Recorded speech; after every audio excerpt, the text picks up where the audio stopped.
Hatreto aloha dia mbola mitsahatra ny fanondranana ny arina fandrahitra ny charbon zany ny tinambara hoy ny fanazavana nentin'ny ministra ny tontolo iainana ny haivoary ary ny ala tokony isy ihany koa ny paikady apetraka ampianana ny fitrandrahana ny ala ho lasa arina fandrehatra.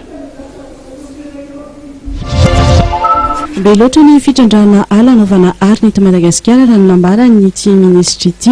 Mila mafeny hitahiry misy eto an-toerana aloha ny fanjakana vao afaka heritreritra ny hanondrana arina isany koa ny fanitanana ny olona ifotony mba hitandro mandrakariva ny ala. Miompana amin'ny fitandrona izany aloha ny fanjakana raha amin'izao fotoan'izao. Ny exportation na charbon dia mbola tsy miverina hatreto.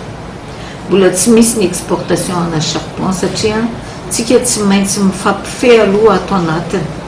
Fampifehy ato anatiny tiako lazaina amin'izany a, tsika ihany koa tsy maintsy mafeny ny amin'ny ankapobeny zany a izay mety ho stocktsika satria raha ohatra ka hivarotra tsika ka tsy ampy ny eto amintsika isika indray zany no angetaeta ambony lakana araka ny tenenina zany a dia tsy mety ihany koa zany zay.